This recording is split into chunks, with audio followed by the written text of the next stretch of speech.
Change, transition.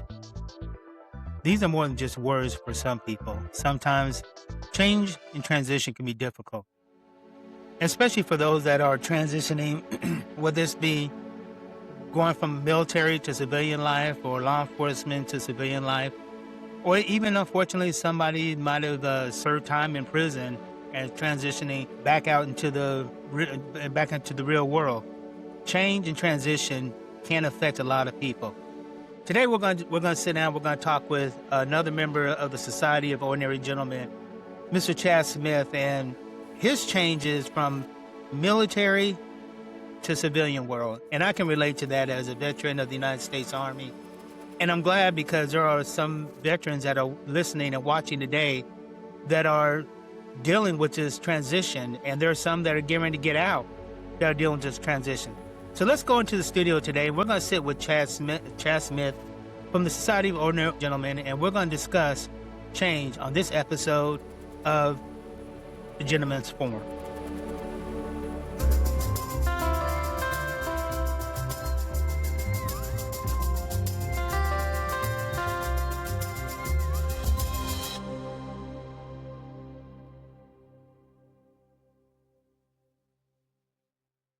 Not every conversation needs to be loud. Not every disagreement needs to become hostile. And not every man is interested in spectacle. The Society of Ordinary Gentlemen exists for those who believe that courtesy still matters, that restraint is a strength, and that how one conducts himself, especially when it is inconvenient, is a measure of character. This is not a platform for self-promotion. It is a place for thoughtful discussion, mutual respect, and personal accountability. The Society of Ordinary Gentlemen is an online community with the mission of cultivating modern gentlemen by teaching skills, habits, and mindsets that elevate personal style, communication, health, and lifestyle through community, courses, and mentorship. Membership is open to adults willing to uphold these standards. Hello, and welcome to another episode of the Gentleman's Forum. I am Anthony Bunchen, the host of the Gentleman's Forum and also the managing director for the Society of Ordinary Gentlemen. And it is indeed an honor and a pleasure today to have with me one of the members of the Society of Ordinary Gentlemen, Mr. Chad Smith. Chad, welcome to the Gentleman's Forum. So glad to have you here today. Thank you very much. I'm glad to be here.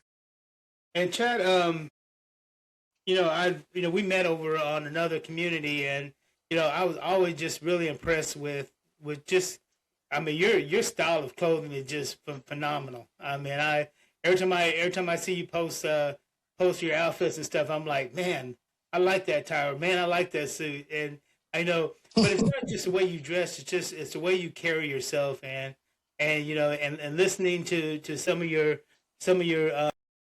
topics and your posts that you post. I thought it'd be a great opportunity to have you here on the Gentleman's Forum because, we all can use some encouragement and we can use some advice and stuff. And I figure, what better way to do that. And also, when I met you over the other community and I invited you over here to the Society of Ordinary Gentlemen, I saw the way you are, and I just knew that this would be something that I felt that you would appreciate and want to be involved in, and it's so good to have you in the society. So let's get started.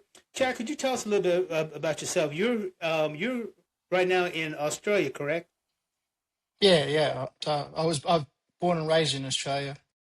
I was born in Adelaide, so that's in South Australia, and I moved all around the country with my dad. Was in the army.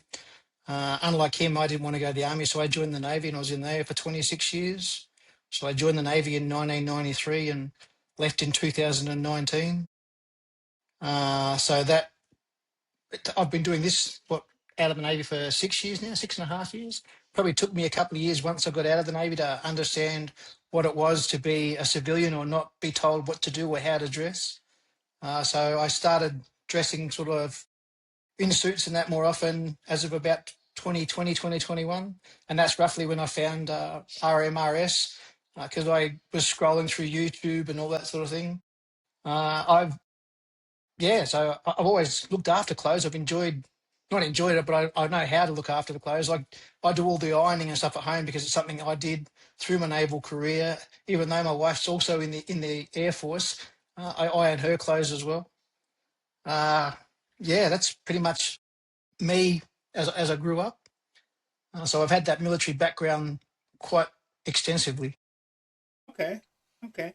Well, it's interesting because in talking to you, I realized how much we have in common. I grew up in the military family as well, and then I went into the military myself. I went into the army, so you know, Can't help having that. that upbringing and having that that structure in our lives, it has played a big part in who we are. And like you know, wearing a uniform, for years and then getting out, it's a transition trying to figure out, you know, um, not just who you are, but what type of style you want to have because you know basically in the military you only have one style, and that was the uniform that they gave you. So getting out, it was a transition period of trying to find yourself and your style and everything. So I have a couple of questions I want to discuss with you today.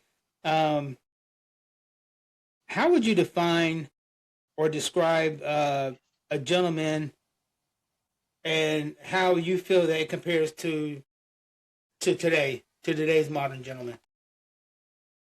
So the what people perceive as a gentleman is something probably from like the 60s, 70s, 50s, 40s, and back then sort of thing. Like the richer people, the people that wear their top hats and have their canes and that sort of stuff. That's kind of what the people would perceive the gentleman to be like. It has changed and evolved, obviously, as it's gone along. Like I don't carry a cane. I have a bowler hat. I don't have a top hat though. Uh, it's not so much a mindset; it's how you carry yourself. I believe that's what it is. How you carry yourself, your values are the values of what a gentleman used to have. Uh, and again, back to that military thing. That they had the values of loyalty, courage, honesty, and integrity. They're Right. almost values of what a gentleman should be. And not just as we've discussed before, it's not just external; it's also internal to yourself. Like your courage, your honesty, other people's courages and their honesty, your integrity, and that being truthful, not just in like how you speak, but to your values and to you. Okay. Well, now having coming from the military standpoint, as we both have, because I notice that you yourself wear a lot of hats. Because I Yeah, see yeah. pictures and stuff, and I wear a lot of hats. You know, um, and I'm pretty sure you're probably like me. In the military, we were taught, when you walk into a building, remove your cover. Um, so having said that, do you find that a lot of your military training and your family upbringing played a big part in your journey on being a gentleman? As far like with transition, I know because like for me, I was raised up. Like I said, my father was Air Force officer, my mother was a nurse, my dad was also a minister, so I had that structure. I really didn't take it seriously like I should have, but that foundation was there, and it did. It helped me. It helped me when I went into the military as far as discipline and stuff. But I think it also helped me when I transitioned out, into being a gentleman, because you had that structure. Did you find that it was kind of easy, finding your style and your journey as a gentleman a little bit more easier than probably was somebody who'd never done it before? Potentially, I'll just go back to that being a defence, what we call defence brat. I was definitely a defence brat when I was in school. But you had that ingrained knowledge and that sort of stuff and understanding of discipline and hierarchical structure because there kind of was a hierarchical structure at home. Like being the eldest, I was made to make sure all the dishes were done, everything was ready, even though it wasn't my particular job. If it wasn't done, I was the one that got in trouble for it. But doing 26 years in the Navy, things like taking your hat off or cleaning your shoes now are almost second nature as such Right. because you don't necessarily think about it as much anymore because it's something you've done for a while. Someone who hasn't done that might find it a bit harder at the start, but once you get used to it, it's just easy to do. It becomes that second nature thing. It becomes something that flows. Yeah, like it definitely, yeah, definitely. I found it easier once I understood what I wanted to do. Like I said, it took me a couple of years to demilitarize myself and understand I had to actually say words instead of a whole bunch of acronyms or a whole bunch of things that aren't even real outside of defence. But once you get there, it's a lot easier. It becomes a lot easier once you make that decision and decide where you want to go. It becomes a lot easier. Sure, and and I know you said, and which goes along with what we were talking about this transition, because you were saying earlier that you do most of the ironing because you enjoy and you did it for so long in the military. And the same with me, we had to iron our uniforms and stuff. So that transition part for us was probably easy, because we were doing it anyway. You did it in the military, you did it, so ironing a dress shirt or steaming your pants or something, it really wasn't no big deal for us. Now, for somebody that's never done this, I can imagine it was, it might seem difficult or monotonous, but for us, it's just a continuation of our upbringing, So yeah, I do wish I had found sapphire shoe cream while I was in defence, though. My God, that stuff rocks. I know. There's several things that I do now, and I'm like, man, I wish I had known. I wish I had this when I was there. But it does. It helps us. It helped us make these transitions. When I first got out, I decided, I was just going to do. I wanted to get a break from the structure stuff, and I rode motorcycles within a biker club and stuff. But then, because that foundation was there when I grew up, and then going into military, when I don't want to say come to my senses, but when I realized that that's not who I really was, it made this transition into being a gentleman, starting this journey, a lot easier for me. And and But I even can that see biker club has that structure and discipline. Yeah, and that's the thing about it. When you grow up in a structured environment, I don't know. I think you kind of tend to draw towards these things, like you said, like a biker club, military, whether it's law enforcement, because you grew up in that structured environment, so you kind of gravitate toward these things. Um, so, having said being in the military, I know, like for me, when I first went to military, I didn't have a lot of confidence in myself. And I shared this before in another podcast. Growing up, I had a bad speech impediment. I stuttered a lot, and therefore, and I still do to a point, but nothing like it was. But it gave me that confidence as I was, going into the military. How do you relate the your structuring in the military, the confidence and stuff, with how you are now?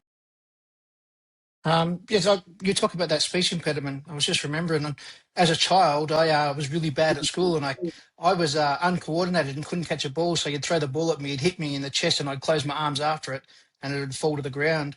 And my parents got me into remedial PE, and then I started getting more confident with ball and stuff. And my grades increased and improved.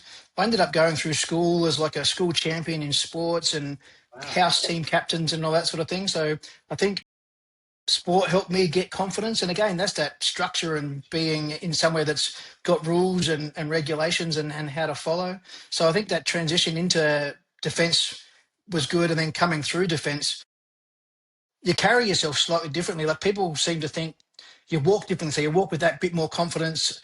You wear the uniform, so you've got that bit more confidence, and people notice that. And it's something you can carry forwards into what you become as a gentleman. Right. One of the big things I found once I got out of defence was I didn't have to stop, but I started opening doors for more people, whether they were opening it for me previously. I also found that once I wore a suit, officers were allowing me to go before them instead of me letting them go before me. Which was just one of those things you think as a enlisted man, you go, oh my God, that's so good. They're letting me in for a change. And you get that comment, yeah, open that door for me. Yeah, yeah. Oh, sure, get that. so so that that confidence that we obtained through the military and stuff, because the reason why I ask this is because I hear this from a lot of men when they start this journey. And like, let's say you have a gentleman that was used to wearing jeans and printed shirt, or a t-shirt and stuff, and he wants to make this journey into being a gentleman, and he wants to wear a suit, and he's a little apprehensive about how people are going to look at him. And I think having that structured background, when you made that transition and you started wearing a suit, I imagine, like me, it was a little. I felt a little awkward, but I still had confidence in myself, But I just knew that I had people that saw me regularly, because at one point I just wore jeans or cargo pants or whatever, and whatever shirt that was close at hand. So, when I first decided to, start dressing nicer, wearing a suit and stuff, I was a little apprehensive, but I still had the confidence. But once I did that, that confidence just like took over, and it's like I just started wearing suits Yeah. and stuff. Do you feel that it was kind of like the same thing for you? I think once I transitioned out, it was a little different because I was lucky in a way that when I left defence, I joined a business or a company that was basically a half, if not two-thirds, ex-defence people. And we were wearing like any black pants we wanted to, and they gave us a grey polo shirt to wear. So that's what we wore as our uniform as such for work. And then as I left there and moved into my new business, I was already wearing nice trousers, like tailored pants and that sort of thing. So then I just switched from the polo shirt into a shirt, and I was wearing a shirt and tailored pants and some nice dress shoes to work. And then I just went, well, no, I should wear a tie, and maybe I can get a suit. Maybe I can get sort of some of this. And you get the things when you start rocking up for the first like month or a couple of months in your suit. Are you going for an interview, mate? You got a court appearance today? Is there a funeral on somebody you've got to go to? Yeah. But I was also lucky with the boss I had at the time. Him and I would discuss tie knots and what our different tie, and then he got me into pocket squares and how to fold pocket squares, and we had a lot of fun doing that.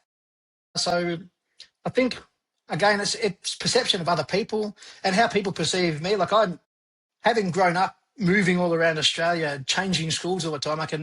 I'm not make and break, but I can talk to people and I can get along and get into conversations quite quickly and easily. So that's a confidence in itself that people pick up on, and they'll talk to you and do that sort of stuff rather than sit in the background and wait for someone to approach you. And it's interesting that you said that, because you know um, when I made this transition, and I'm like you, and I started wearing suits, and I noticed, I presume that you probably 90% of the time you wear a suit, if I'm not mistaken.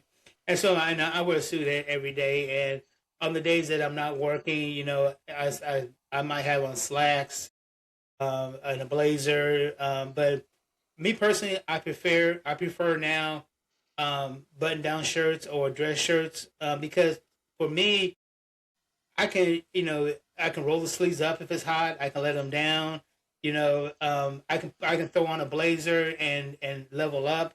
I can take the blazer off and level down. But to me, dress shirts and button down shirts, I'm at the point now where I like wearing them because they're so versatile that you can. Feels uncomfortable not to wear them. Yeah, exactly. And so and I think having that confidence and building that up, it makes us easier to make these changes, and I know that there's some men that are out here that are just starting this journey, or are wanting to level up, and they got that little insecurity, and that's why I'm glad to have you here and that we're discussing this, and letting them know that whatever position that you had, whatever job you had, whatever lifestyle you had, that you can make a change, and Mhm. and I used to take when I first did it, and I noticed people. I walk in and people like look at me, and I was like, people are staring at me, But come to find out, it wasn't a stare of, why is he dressed? A lot of it was just admiration. They're like, oh wow, no, you really look nice. I love that suit, or I love that tie. And it's cool. I found out that they were looking at me not because I look like a freak of nature, but there was actually admiration and admiring of, hey, no, this is a well dressed man. And I noticed the I response. sorry, at work, there's some ladies that say they appreciate how I get dressed and everything because they see that a man now understands how much effort they put in. And it does. One day my wife was having a outpatient surgery done, and I had my grandson with me. My grandson is 14, and he came to me, wanted me to teach him how to be a gentleman. So he likes to wear blazers and polo shirts or button down shirt, and so we had went to my wife to the surgery, and while she was having the surgery procedure done, we were going to walk across the street because I wanted to get some coffee and he wanted to get a soda. And so I had on a suit and he had on a pair of slacks and a button down shirt and a sports blazer on. And so as we walked across the street, these two ladies, as we were walking up to the store, these two ladies were sitting there at the gas station. They were getting gas, and they said, "Excuse me, sir." And I was like, "Yeah." She's like, "I just want to let you know that you two look so nice." She's like, "It's so refreshing to see an older man and a younger man dressed so nice." And then Mm-mm. when we got back to the hospital, the doctor said he was looking at the window and he saw me and my grandson walking across the street, and he was like, "I just want to tell you," he said, "I am totally impressed with you and your grandson, the way you guys dress." So yeah, it does. It does make a difference. Yeah, How definitely. how do you feel about believing in yourself when it comes to being on this journey? Do you think it's important to have that, the believing in yourself and that confidence? I know a lot of people are struggling with that. How do you look at that? Uh, uh, Again, it's feeling comfortable within your skin. So I'm lucky I get to work from home quite a bit. So if I want to try something new, I'll try it on and wear it around the house to feel comfortable in it. Uh, Whereas someone else might not be able to work from home, at least they could put it on and walk around the house. Not obviously do the lawn mowing or anything, but just wear it so you get comfortable in it yourself. And Sure. then you don't have to worry about what other people think because you feel comfortable, you're happy and like how you look. I, I, I I've been lucky, like with your grandson. My two daughters, so I've got an 8-year-old daughter and a 12-year-old daughter. They like to help me pick my outfits out and that sort of thing. And so I'll go and I'll be starting to get stuff ready because I prepare my clothes the night before. And then one of them comes and say, "Can we help you, Dad?" And like I'll show them the suits that they should choose from because obviously you can't wear the same suit 2 days in a row. That's our rule, obviously. That's our rule, not everybody's rule. But they'll pick the suit, and then I'll say, "Okay, now you pick a shirt and tell me which one you think should go with it, and let's pick a tie that goes with it, and let's find the pocket square that matches that." So they've been learning and doing stuff along the way as well. And you will have seen in some of the outfits that I do when I've started saying that this was helped pick by my fashion stylist daughter. This was helped pick by this. The same thing happens again with my wife. She'll say, "What are you wearing tonight for if we're going to go out?" And I'll say, "Well, you pick your stuff. I'll pick mine after that so that we can match or I can not dress above you or anything so that we're kind of equal." Because I don't want to outshine my wife. Not that I can, but I don't want to outshine her clothing or her outfit. So you want to have confidence that you walk together and look good together. And it's everything. It's all the more you practice, like that's why they practice sports. The more you practice, the better you'll feel, and the more confident you'll feel in how you are. Exactly, and that's what I always try to stress to people, that when you make an intentional effort to do this, it becomes easier every day. And even the coordination of picking out things and stuff, it becomes easier. Now, and part of that is, and this is what I want to ask you about. So, um, when it comes to self conduct and how you carry yourself and stuff, do you feel that it's just as important when you're by yourself and nobody's looking, how you conduct yourself as far as just in the general public? Yeah, but if you want to take that step into becoming the gentleman, it's not a now and then sort of thing. It's an always sort of thing. Like again, you go back to sports and practice, and you go and practice what you do before you play the game. So if you keep doing it all the time, it becomes second nature. It just rolls. It becomes easy. You don't have to think about what you're saying. You don't have to worry about how you react or how you do things because it's what you do. It's how you are and it's who you are. Right. And I know like you're into a business type setting as I am. And I know you attend a lot of conferences and meetings and stuff. I can always tell when somebody is wearing a suit that is not used to wearing one. I can tell by the way they're fidgeting, with their clothes. I can tell by how their clothes fit. I can tell by how wrinkled their shirt or their suit is, or how clean their Whether they've had shoes. to borrow it from a friend, whether they bought it the day before because it's still got the little holdings on the vents. Right, exactly. And so I believe, and I stress this a lot, that like you said, being a gentleman is not something that you put on at 9 in the morning, you take off 5 in the afternoon. It should be a every day, 24 hours a day, 7 days a week, 365 days a year. It is a lifestyle. And the more, like you said, the more you do it, the more intentional it becomes. The more it's like muscle memory, like you were saying, even in sports. The more you practice, it becomes natural. And if you want to be that gentleman, then the more you exert that, the more you practice that, the more you live that, the more it becomes natural, and you don't have to think about adjusting your tie. You don't have to think about ironing your shirt or stuff, because it's going to become a natural reaction. Like you said, you do like I do. I get my clothes out the night before, get everything laid out, and because I've done it for so long, and I know that if I do that, I know that everything's going to be right when I get up the next morning to get ready to go to work. Yeah, and it gives you the chance to have a look at what you're about to wear and maybe pick up the scuff on your shoe that you want to fix up or pick up the buttons come loose or something. Sure. And having said that, that's another aspect of being a gentleman is the maintenance on your clothes. Like you said, Yeah. you're looking at your shoes. Are they serviceable? Are they scuffed up? Do they need to be brushed off? Do they need to be polished? Your shirt, like you said, is there a button loose? Is there a stain on it? And your suit, does it need to be steam cleaned? Need a steam applied to it. So yes, all these things, and the more we do this on a regular basis, it becomes natural, and you automatically, like I'm sure, when you're getting ready for the next day, you do like I do. You're laying things out, and where Yeah. everything's going to be at.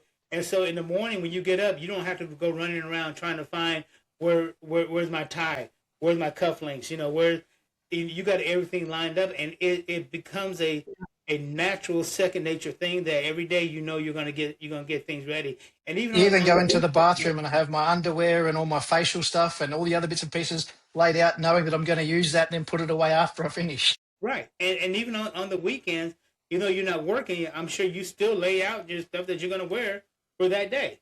It's just a natural habit.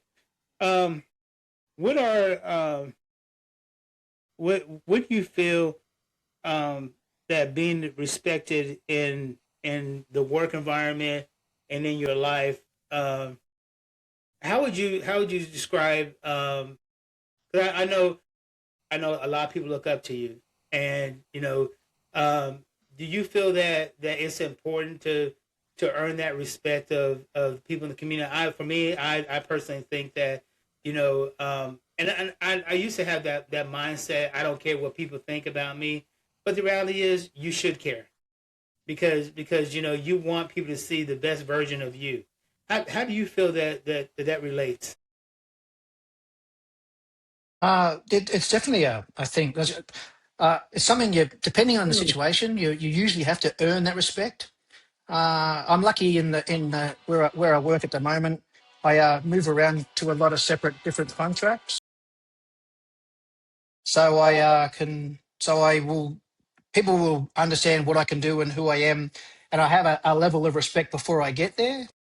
But once I'm there, I've still got to show that that respect is there for a reason, and keep that dress standard up. I keep my work standard up, and then again with the communities that we're involved with, I wasn't expecting the respect. I do seem to have a lot of the respect that I never thought I would ever have as such.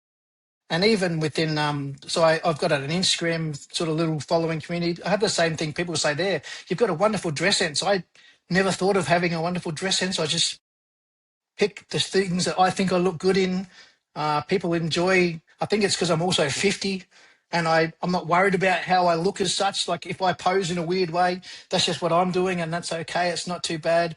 People think that's very refreshing sometimes because I'm not trying to make myself look wonderful, and it's just a natural thing, and that's obviously come from doing the right things, earning respect, understanding where I'm going, and how to react or interact with people as well. Uh, when I was at school, I was always told not told, I was told I was going to be that guy in the blue collar, so in the white collar working all the time, and I'd be the CEO of a company and that sort of stuff. Which, if you look at my 26-year Navy career, that's a weird path to go to get to that position. Well, I see, I see so many men that are on this journey, and I feel them because I know that they want, they see somebody like you, and they see what you've accomplished and stuff, and a lot of them feel that it's outside their reach, and I think that the biggest thing is, um, if you want people to respect you, like you said, it's something you got to earn. And how do we earn that? We earn that by how we carry ourselves. The way we conduct it, like you said, opening the door for people. You know, um, and you don't have to be the loudest person in the world. You don't have to be the most obnoxious person. It's that way you carry yourself, that confidence you have, and a lot of it is just knowing, even at work, knowing your job, knowing the efficiency of your job, and how to perform it, and being willing to step in to help somebody that you see needing help, and just in your community, because I noticed that on your post that you talk about, which I think is great, how you walk your daughter to school, and you guys stop and Yeah, yeah. and you get your coffee and she gets her drink and stuff, and people see you in that aspect. They see you, a well dressed man with his daughter, and and the the time that you spend with your daughter. All this plays a part of how people respect you and how people see you, you know, and uh, Mm, mm.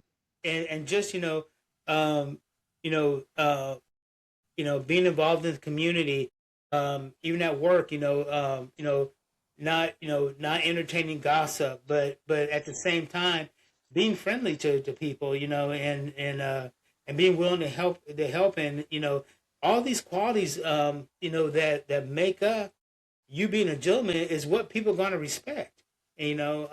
Yeah, and I was just thinking too, like that when I walk to and from school with my daughter, I say good morning to anyone I go past, and that's a way to build confidence as well. It's also gets interaction within the community, and since I've been doing it for so long, I've actually got people that I walk past daily. They sometimes start saying good morning to me before I get to say good morning to them. So it helps them, it builds their confidence, it builds your confidence, and it's just a small little thing that can make someone's day at the same time. Sure, and it does, and you're absolutely right. It does build confidence, especially for a person like myself that grew up having a speech impediment, and stepping outside that comfort zone to initiate a conversation with, um, and being willing to be that first person to speak. I Yeah, to put yourself out there. Yeah, and for a long time, I would, people thought that I was just mean because I wouldn't say much, and it's just that I just didn't feel like I had that confidence in myself to open up, and now I'm like you, I'll say, Hey, good morning, sir. How you doing? Good morning, ma'am. How you doing? Um, it did. It helped me build that confidence in myself.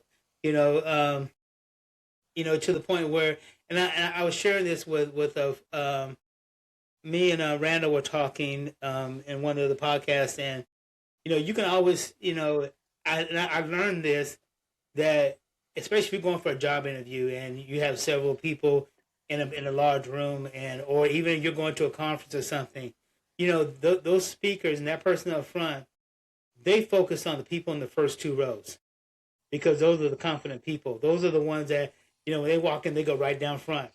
The people that aren't confident are usually the ones sitting in the back or up against the wall. And so for me, I learned that, when I go in, I might not feel like I have that confidence, but I'm gonna look that way because I'm gonna go right Yeah, down yeah. that. And in doing Well, that's the same so, as when we had our company conference at the start of this year. I was sitting probably about 5 or 6 rows back because I was interested in the topics that we're talking about. Plus, you Mhm. also want to be like that. You want to be seen to be interested. You want to be seen to be that you want to be there. Right, right, and how do you expect to get noticed if you're gonna be a fly on the wall? If you want to advance and you want to move up, and you want to to get that responsibility, to get that promotion, like you said, you have to make yourself known. And there have been many times that I've gone to places, and I might have felt like I don't know if I'm qualified to be here, if I should be here, but they never knew it because I forced myself, Yeah, dead walking. I was walking down toward the front. Um, and it really helped me build that confidence in myself, to where now, when I walk in a room, um, and I own that room. And I'm saying it in an arrogant way. I mean, I own that room as far as I own the confidence in myself that, I'm going to yeah. walk up People in. notice you. People will want to get to know you. Right. And I'm going to walk in and with that confidence and introduce myself, and you're right. All this has a big part of building confidence in yourself, and building that respect, and gaining that reputation of it being a gentleman. And it does. It really makes a big difference. Um, You do have to be willing to fail that little bit so that you can build on that. yes, exactly. What do you feel was a big contribution to your journey as a gentleman? My military background, as I said, because having understood the honesty, integrity, courage, leadership, and then also building up to uniform maintenance. Another thing that I'll go back to my grade 5 teacher, Mr. Hetherington. He was the first guy to pull me up for being a bullshitter as such. Uh, I would tell him I couldn't do my homework because my parents had to travel to Melbourne every couple of days, which is like a 200 kilometre or probably about 130, 140-mile trip every second day as such. So I couldn't do my homework. And when I go home and tell my parents, I said, I didn't do my homework. I've done it at school already. So I just wouldn't do homework. And until my parents went to the parent teacher interview and Mr. Hetherington said to my parents, it's not very fair on your child that you travel every couple of days and he can't do his homework. And my dad, being the military man he was, he went, he what, pardon? So he sort of taught me how to be accountable for what I was doing, and to make sure I did the work that was required of me, that I got to do that sort of stuff. And I hadn't seen him for many years. When he passed away, he became a principal of another school, and it didn't affect me, but it sort of hit you. Go, oh my God, that's someone that I respected. That I had a lot of influence on what I did, and he's passed away. And another bit would be he's now Admiral Justin Jones, in charge of the Joint Operations Area with here in Australia. He was my captain on a ship one time. We used to call him Uncle JJ because that's what you call the officers. You have nicknames for everybody. And he used to do like every 3 or 4 months, about once a quarter, he would present some paperwork and get everyone to go through and say what they thought of how he was going, how the crew was going, how everyone was going. So he was trying to make things that little bit better each time. It's one of the first times I'd ever seen a CO of a ship want to get everyone involved, not just say this is how I'm going to do it, this is how you're going to do it. My way is the only way we're going to do these things. Not to say he took every bit of advice or that he was soft or anything. He would just try and understand the crew and how everyone was. So that was another good one that helped shape how you want to be, like how you want to get involved with your crew, your team, and that sort of stuff. Like I remember posting in and out of places as I was a senior sailor, so a petty officer, which is kind of like a chief petty officer, I think, for the American Navy. And I would post out, and guys would hear I was posting into my next post and go, "Oh my God, Chad's coming in! That's great." They knew exactly what was expected of them. They knew how I worked, and they were happy to have me coming in because they knew they would have that backup and that sort of stuff. That I wasn't going to take credit for their work, and if they did the right work, I was going to back them up and say, "No, they did everything right. I've told them this is how it happens." So they had that coverage, and that's just learning from other people. You know, and I think this is a great avenue because one thing about being a gentleman is knowing your limitations and also to admit if you made a mistake. And I think that that's Yeah, something definitely. that a lot of men lack. Even myself. I did for a long time. Um, I wanted to be everything to everybody, and I ended up being nothing to anybody. You know, you have to work on yourself, and you have to build yourself, and knowing your limitations, and then if you make a mistake, own up to it. I had to learn that, and I found out that people respect you more. When you do Yeah, that. And one thing I found out is you don't have to know everything, and sometimes it's better not to know everything because when you put yourself out there as knowing everything and you can't produce, you get tripped up. yeah, and then they're like, but see, you say you knew, but if you say, look, I don't know, I honestly I don't know, but I'll find out, and then Yeah, yeah. I'm unsure of that, so I'll go and look over here and or ask this person, and I'll come back to you. right, and then if you do mess up, then they're less likely to hold that over you because they're like, hey man, I appreciate you trying, but if you try to act like you know everything and you don't, and I'm sure you heard it too. Everybody wants to say, "Fake it till you make it," and you can't do that because you lose integrity when you do that. It's okay not to know everything, and it's okay to make a mistake. I think with that fake it till you make it thing, that's something you can do with confidence. So you can fake you've got the Right, confidence if you don't right, have the confidence until you get that.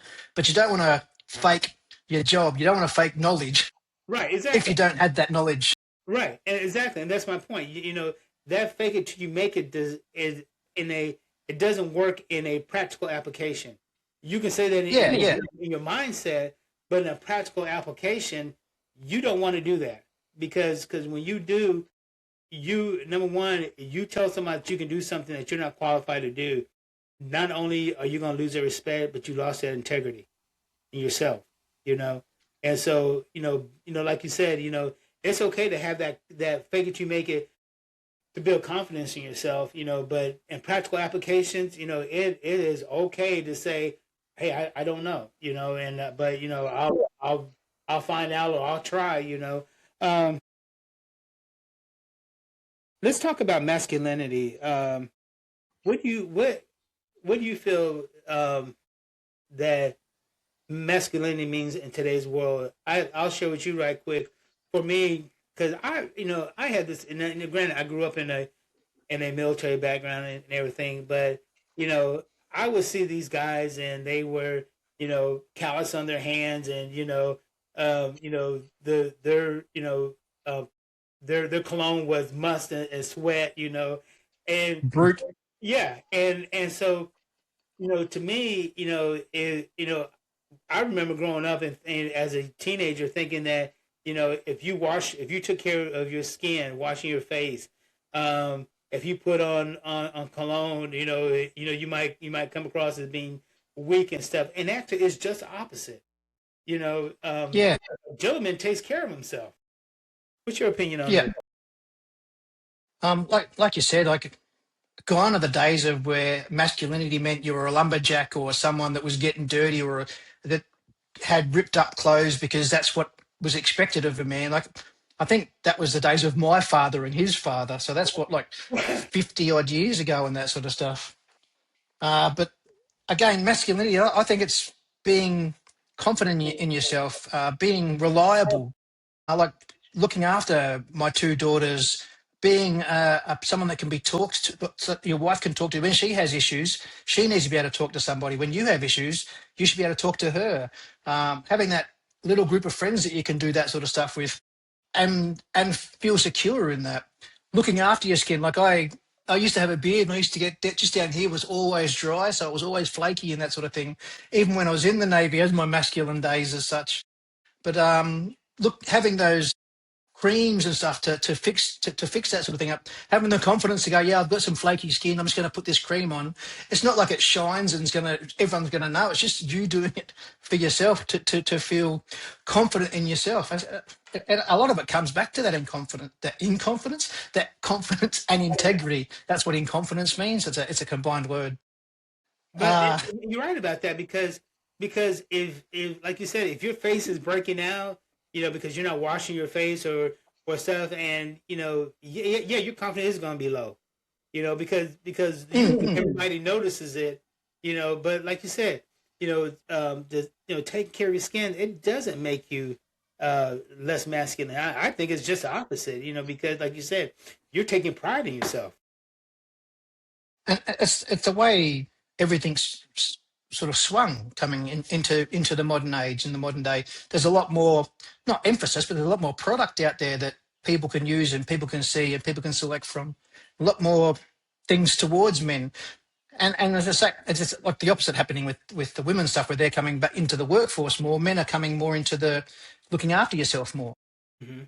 And having said that, I think that so many men out here have this mindset that in order to be a gentleman, we have to buy the most expensive clothes. If you don't have the most expensive clothes, you're not a gentleman, and it's not.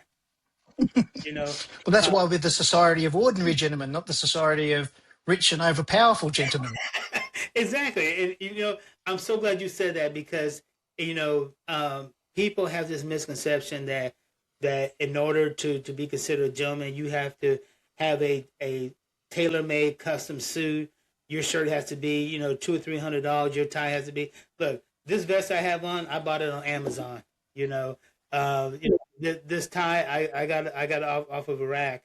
Actually, it was at a Goodwill store, and I got it for like I think it was like $2.50, $3, and it was like it still had a price tag on it. So my point is that you don't have to have all this to be a gentleman, and you don't have to be sweaty, and you don't have to have dirt under your fingernails to gain that respect of people looking at you as a gentleman. You can wear bracelets and jewelry. Exactly. It doesn't make you any less of a man. And I think you can recall too. It was like at one point, a man didn't even want to wear a watch. Because it was considered jewelry. Mm-mm. You know, um, because it was considered jewelry. And like you said, God forbid Well, you had on a bracelet. wristwatches were originally made for women. Yeah, yeah, Men and had a pocket watch. yeah, and God forbid, you have on a bracelet. I mean that just Yeah. but it's just opposite. There again, a handkerchief. It wasn't considered. Even now, yeah, I carry a pocket square, but I also carry a handkerchief in my pocket. If I need to use it. I taught my grandson, you always keep a handkerchief in your pocket, but we were, in our mindset, back then was, handkerchiefs were for ladies, Yeah. and it's not. If you fall over and break your leg, you don't go to the hospital. You just suck it up and keep walking. Yeah, yeah. You're like, I broke my leg. You got two. Keep moving. That's but it. but that mindset is what I feel has been hindering so many men for so long. And that's what I like about the Society of Ordinary Gentlemen. Like you said earlier, it's the ordinary gentleman. It is not the society of the rich and famous. It's not the society of the high income. It's ordinary gentlemen that are coming together. Um, what do you think are? Go ahead. So I do think, especially over there in the US, thrift stores are a lot better and it's a lot easier to get stuff. It's a bit different here in Australia. Our second-hand or thrift sort of stores, they do have higher prices on things still, but you can get. I see so many guys talking about the things they find in thrift stores Mhm. over there in the US. I bought one suit at full price, and that was because it was a black suit that I needed. Everything else I get like 2 seasons old, or I wait till it comes down on a super sale and that sort of thing. I'm lucky that I've been going to one store so much. The manager of the store, when something I like goes on a really good sale, she gives me a call and says, "Hey, Chad, that suit you like, it's on super sale." And you know what? That is a great point because, um, as a gentleman, the places that we frequent most, when you take that and use that confidence you have, you take that initiative, and you get to know the employees of these places, they will call you and say, hey, I'm having a sale, or they say, hey, I give you a discount on this. And it's very helpful. Um, I there's a couple places where I go to get my clothes and stuff, and I've gotten to know the salespeople there and the managers in there, and I never forget. I walked into the New York Suit Exchange, and they were like, "Hey, Mr. Button, how you doing?" I'm like, "I'm doing great. How are you? How are your kids doing?" And this one guy looked at this lady, and he goes, "Is he some type of celebrity or something?" And she goes, and she goes, why? She goes, well, everybody. She's, oh, that's Mr. Button. He comes in here all the time. He's a good customer. It helps because, like you said, they're the ones that will let you know, hey, we're gonna be running a sale, in a couple of weeks, or hey, if they own the place, they'll give you a discount and stuff. And not saying that we do that to get discounts and stuff. What I'm saying is that they respect you, because you patronize their places and stuff, and they respect that. Um, It's another way to build that confidence. It's another way to learn how to speak to people. It's another, and it's just that ever evolving. This is how I can speak to that person. Well, if I can speak to that person that way, I should be able to speak to a different person the same sort of way and have the same sort of interactions and talking. sure, sure, and and I'm pretty sure you get a lot of compliments too, because I get it all the time. I'll be out front of my office downtown, and people like, sir, I just want to tell you how nice you look today. I love that suit and stuff. And we walk into a restaurant, and my wife, she's wearing a dress, and I have on a suit, and they're like, there might be a line. They're like, sir, we can get you a table, and right now. And I'm like, no, no, no, that's fine. These people are here before us. They're like, no, no. I said, no, they're here for us, please. Yeah, Please yeah. go with them. And and people are looking at us like, really, you're not gonna take that. But as a gentleman, no, I'm not gonna step in front of other people. We're gonna wait just like everybody else. It's those qualities that make us gentlemen, and it's the confidence. It's But that's just respect. yeah, and in return, you gain the respect of those people, but you are representing not just yourself. You're representing your family. You're representing your boss. It being a gentleman is a huge responsibility to have. And not one we should take lightly.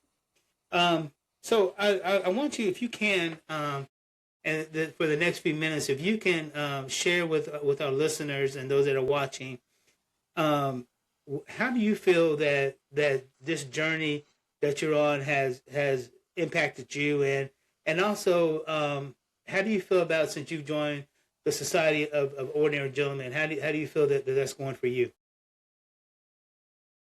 Well, initially, so as you start this, you feel like you're doing something new and something that's not very well, not presented, not very well received, or not very big. Having joined the Society of Ordinary Gentlemen, you see there's other people doing the same thing. There's other people that have the same questions. There's other people that have been through this and might be able to help you out with those things that you're unsure of. And again, a mindset. It's a huge mindset. Like yourself, if I work from home, I still put my suit on. I still get ready, and I'm still in that mindset of it's my work day. It's not sit at home in my underpants and a t-shirt and just walk around the house doing nothing. I'm still doing work, and it's respect for yourself, respect for others, and the integrity for you to continue doing that. Everyone should always be learning. You should never think you've learned everything. There's always something new to learn. There's always some way to change things. Like I learnt last week a new way to tie my shoelaces. Who would have knew there was a different way to tie shoelaces than just a normal loop, swoop, and pull sort of thing? And that was because I wasn't happy with the way the shoelaces looked when they're on my shoes. So I learnt the Beluti knot. Now it's a nice, tidy little knot that goes across my shoe and drapes wonderfully. Learning different types of fabric for your clothing. So I love to have natural clothing rather than the man-made stuff, because the man-made stuff makes me sweat. Like I can sweat at the best of times just by looking at the wrong thing. But having cotton and having wool and that it breathes and you don't sweat and you don't do that. So it's learning. It's always be learning, and always ask that question. Don't feel silly if you've got a question, because you've obviously got that question for a reason.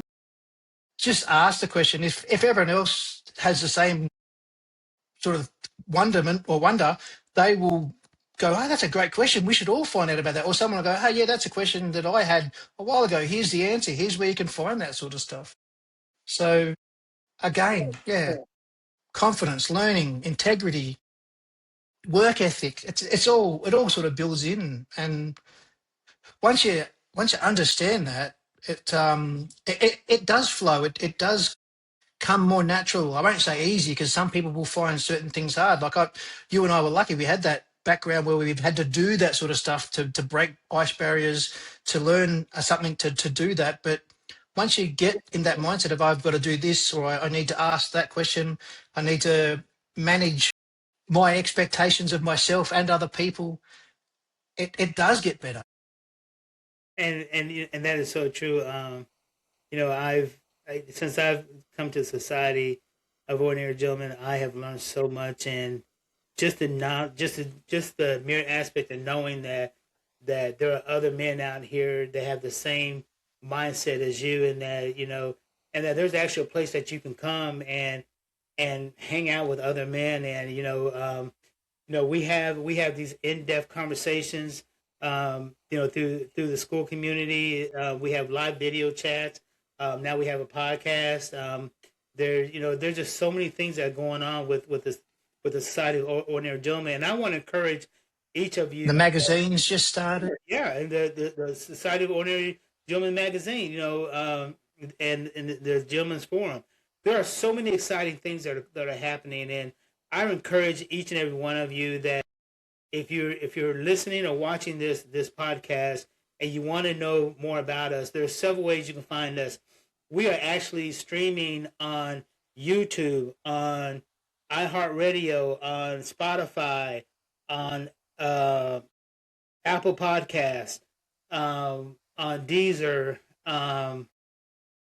We are broadcasting in so many different areas now, and also you can go to our website at www.beagentleman.org.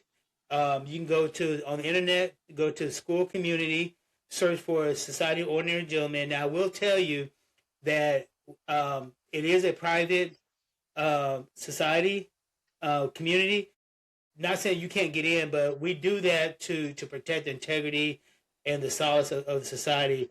And the reason we do that is because we want people that are actually serious about being gentlemen.